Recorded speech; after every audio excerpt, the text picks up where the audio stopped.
I believe. I feel the scent of ash upon thee. Thou art the one of whom Uncle Gale spoke. The one to show me flame. 'Tis good. When this is done, may I return. The door is open thanks to thee. 'Tis good. I'll head off to paint. I promised Uncle Gale I would. I wonder if people have much of a theory yet of who Gale is specifically. I mean, he's the guy that got us in here, and I believe he also can help you during the final boss fight if you summon him in. I think he specifically skips phase 1, but shows up in either phase 2 or 3 or something, which is unusual, and I've never seen that. I don't think I've seen an NPC do that before, but I think that must be why there's a weird indication that he's going to do something strange when you choose to summon him. It gives you a weird message I haven't seen before in a boss thing. But I just wonder what his importance is. Like where he's from, or if he has any context besides just being a character that shows up. Like any context that in the larger world that already existed before this DLC. I mean, before this DLC established new things.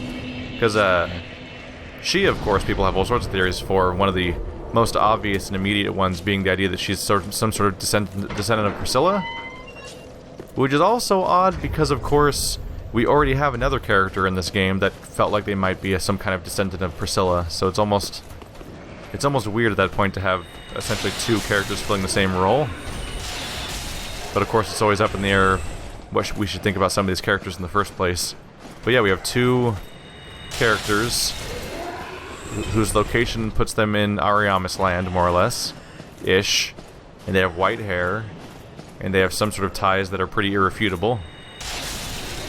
One of them is the keeper of the Dark Moon Covenant, and is in Anor Londo, involving a invisible bridge, and is in the vague territory of how you get to.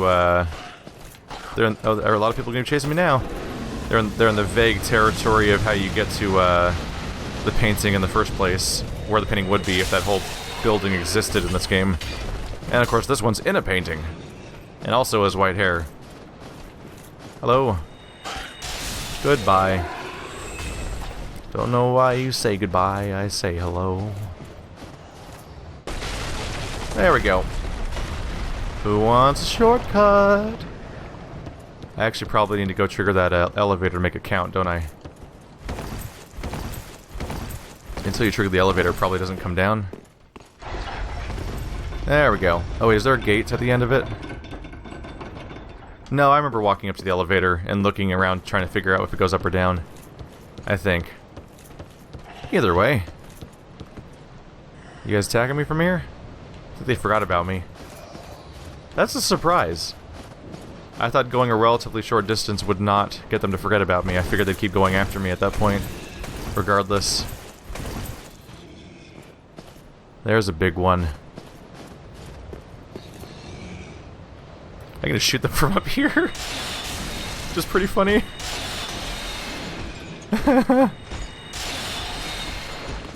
This is mean. Spellcasters are such a weird addition in this game. Hello. Oh no, why'd that happen? I'm sad. Oh no. Not him, too. Let's see, gotta get his line of sight. Hi. Oh. Now I'm sad. And now I'm not so sad. Here we go. Figure I'll fight these guys. They're kind of a major encounter. So I might as well take out the big chosen one part of their crew. Oh no, this doesn't lead me there, does it? Oh, I can hop down from here. Right. Because that's how he gets down. Oop. Yeah, spellcasters have always fit into this game really strangely. Ever since Demon's Souls, which is the game where freaking... the game can kick your ass through and through, or you can become a spellcaster, get really basic spells like from the False Idol and other people that aren't very hard to defeat in the first place, and then just destroy the entire game without much effort for the rest of the game. If you want to see that, look up the... one of my first ever playthroughs on this channel was Demon's Souls, but that was a normal Demon's Souls playthrough. And then I went on to play Demon's Souls with Wanderbot, one of the people you see me play games with a lot. We played Demon Souls trading off over and over again on different, where every level we trade who was playing. Bye. And we went the spell route to differentiate the character from our previous one, and quickly realized that wow, that game's equivalent of homing crystal soul mass, like you see here. I think it's actually just called homing soul mass, basically. But that game's equivalent of the spell. Is that the Soul of a Great Champion? I'm sorry, is that new?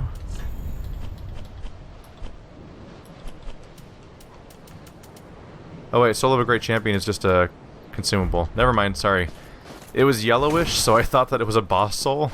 Oh my, wait, does the other boss only gives you like a key item basically that gives you access to stuff, like the arena. So I briefly thought that that drop was like maybe you defeat him at that grave, but his soul shows up here, which would not be unprecedented because in Dark Souls 2, when you defeat the King Vendrick, he is hollowed, so his soul is gone, and so when you defeat him, his soul actually is something you can pick up elsewhere.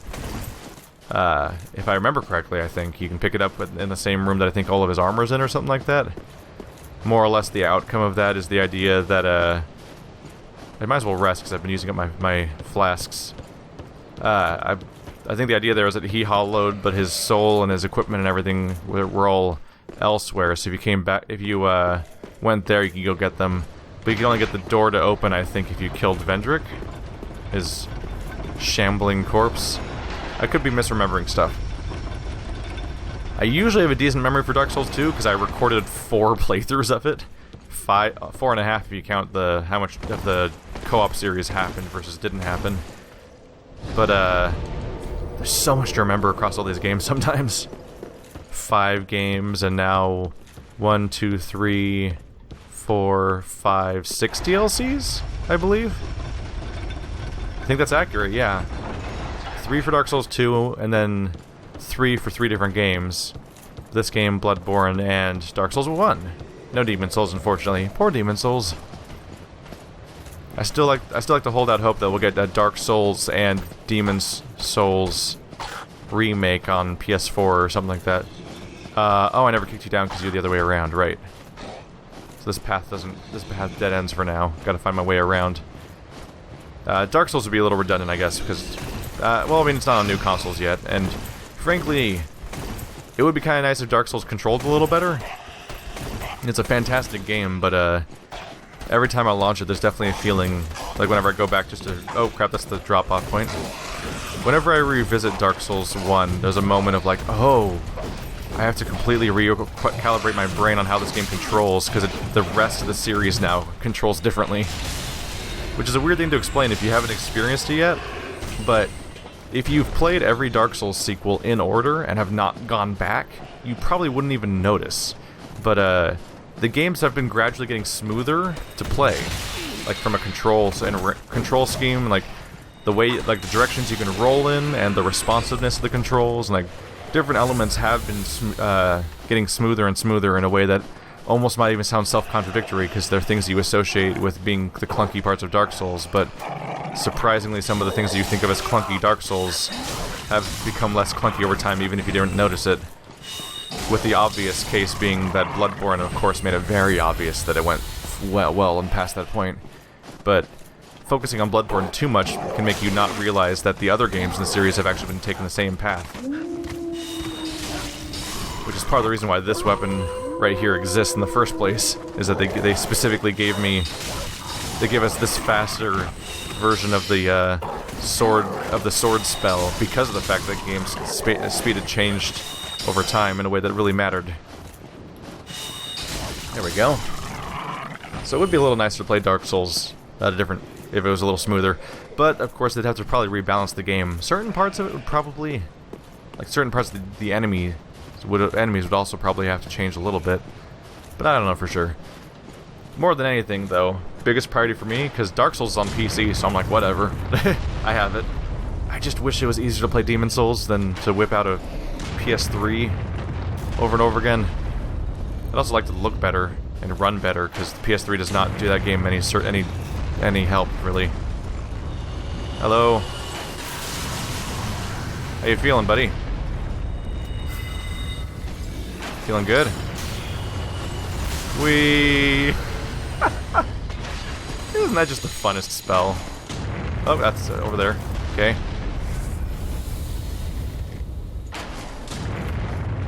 Is he just not gonna reach me? That's weird. Oh wow, I hit him. I honestly didn't think that was gonna work. Got him. It's the entire reason I have Soulstream equipped is just because shooting a Death Star laser around is really amusing to me. But it's so impractical for so many situations, obviously. Massive charge up. You basically have to use it on stupid enemies, and at that point, if the enemy is stupid, you probably could have defeated them any other way without much trouble. Or enemies that have a weird stationary moment. I mean, that last NPC fight I did was probably the perfect example of that, I guess. Because he tries to attack you, but he so slowly approaches you that it's like almost a non-issue. Hey there.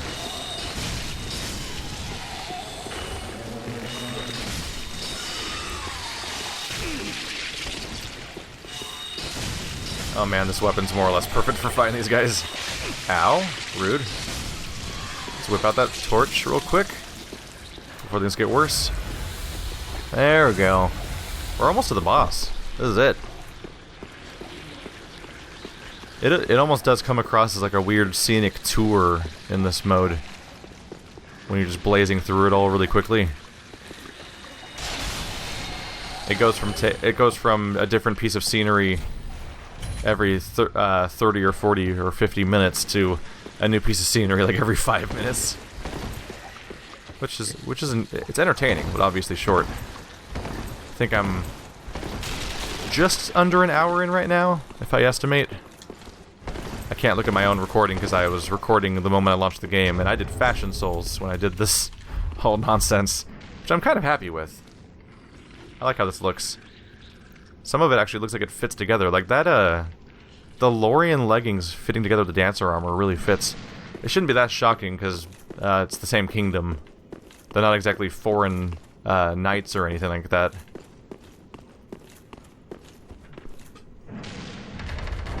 Or just Boreal Valley versus the kingdom of Lothric. And it's all within one game, so it's not a big jump. Here we go. Just taking a quick rest. We're already here. But I figured I might as well just set up that rest and get ourselves nice and healthy for a bit. So I figure we might as well do this first, because the next thing's the boss fight. We're already there, it's crazy. But there's one last loose end. Because on my list of things to do whenever I re-clear a zone, one of them is definitely invaders. So let's go find our Pyromancer friend. See if I can avoid dying on the way down this time. Thankfully I know where the door is. Going through this zone is kind of a headache when you don't know where the door is, because there's so many attackers in every direction. Exactly how many enemies are in this zone? Like 30? Ow. It's quite a bit. Hey there. Lock on, please. Oh. Sorry. Just blew your face off. Oh! Oh, there's a lizard up there. I didn't even see that one. Oh, crap. Good thing he gets knocked over. You guys just get bored and go away? I don't really need to deal with you right now. Oh, they're still coming, huh? Okay. Woo! That was trippy. Alright, they probably won't chase me down this far. What if I got invaded right now by a player? This would be one of the most insane locations to fight another human player. Whoops. I would not trust that direction for the roll. There we go. The rolls got so much better. The platforming rolling, it's still iffy, like to the point where it still feels like that one Firelink Shrine roll, the one that's in the Firekeeper dumping pit, if you want to call it that. There's that one thing that platform towards that, where even if you know where to jump, it's so hard to get it right sometimes because it's so finicky with the platforming. But Man, it has improved since Demon's Souls, where you would roll off a ledge and your character would fly off at a 45-degree angle and then shoot to space, and you're like, I don't know how that even came of what I did, but it happened. Game, why? Was more or less my response to a lot of the platforming before. Homing Crystal Soul Mass is probably a good starter for this one. Start off with a heal. Alright, wish me luck. Hello, Pyromancer. What? Took a chunk out of him, didn't it? Just double my stuff. Oh, he's healed. Right. That issue. Ooh! Ow! Alright, downside of slow casting, huh? That obvious thing that can happen. He's using a katana. He's a chaos katana user. That's not, I don't think that's an actual katana. I just mean like he's mixing katana and fire, which is the chaos school of magic. Oops. Look who's got a stationary fireball spell. What was that sound? Was that a summon being nearby? Are there summons around here? Oh. Watch out. Nope. Nope. How many flasks do you have? Exactly. Oh, that's all of them, apparently.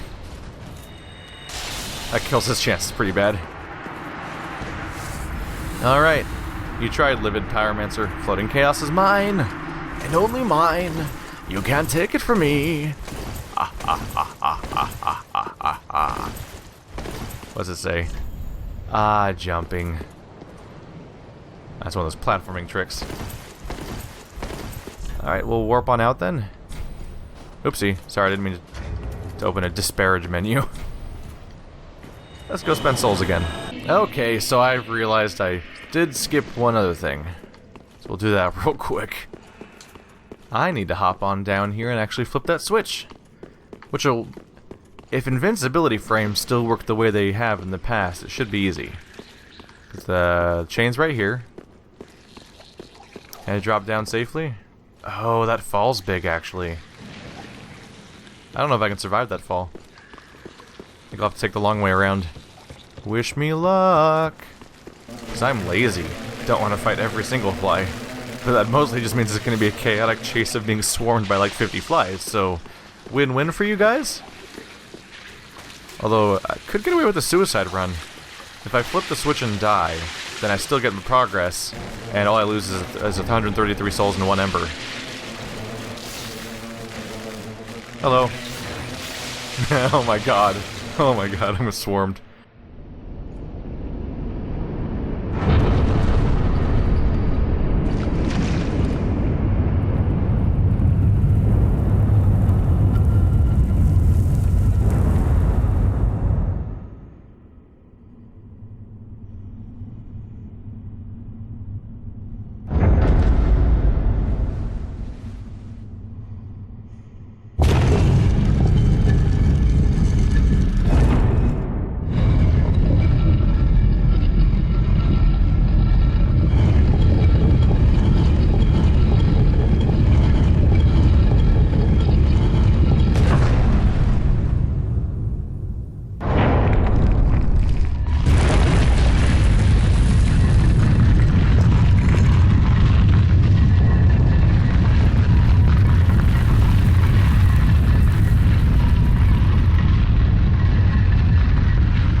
As ashes will be, ever seeking fire.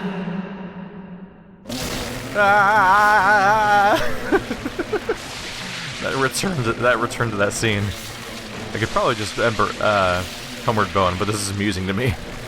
So apparently that crank is a reference to Dark Souls 1, where in the Painted World you go into a subterranean location full of danger and turn some obscure crank, which makes a statue turn around and open the door to Priscilla. I never knew that, which might sound weird if those who don't know about that area and the weird quirks of it. But despite beating every game in the series, I've never done that a single time. I didn't even know there were bone wheel skeletons in the Painted World of Ariamis. for me, those are just things you fight on the way to Gravelord Nito, and maybe somewhere else that I can't think of right now. And what we found out is that apparently there's a glitch that lets you out of that place, which is that after you kill the undead dragon, you can see its legs out in the distance, and if you attack them, they stand up, which is weird, but I didn't question it that much, or at least I questioned it at the time and thought that looks strange, but then I didn't question it that much after that point, because when you get to the demon ruins and stuff like that, you then encounter enemies that look like the back halves of dragons there too. Weird legs that stand up everywhere. So at that point I was like, okay, I guess that's just how this works. Weird, but I accepted it. But I guess that's, at least some people think that that's not the intended way to go through, and you're supposed to use the crank, and that's supposed to be impassable. Weird. But yeah, I've beaten the game multiple times and I've always done that way, so surprise! That's just one thing to look forward to if I want to play the game again later, is I'll finally perhaps check out the correct way to play that zone. Thou art Ash. Thou hast a pact made with Uncle Gale, so I wish to tell thee all. Behold its size. This is my canvas. It's to be a cold, dark, and very gentle place. But first, I must see flame. I wish to paint a picture of a cold, dark, and very gentle place. One day, it will make someone a goodly home. That's why I must see flame. I wish to paint it over what. So that's interesting because it parallels an element a bit of what Priscilla talked about. She wants to paint a cold and safe place, more or less, and Priscilla says, hey, leave my painting, everyone's not dangerous here, everyone's nice, don't attack us, and that's clearly contradicting what happens in there, where everyone's attacking you and horrible, which seems to think that she thinks that it's still good in there, and it rotted around her, perhaps, without her being fully aware of it. And it all speaks to the cycle repeating over and over again. These paintings keep rotting, and then burning, and then being painted anew over and over again. Maybe there's always a white-haired girl that rules each kingdom, each painting or something. Maybe. Be forewarned, eager Ash.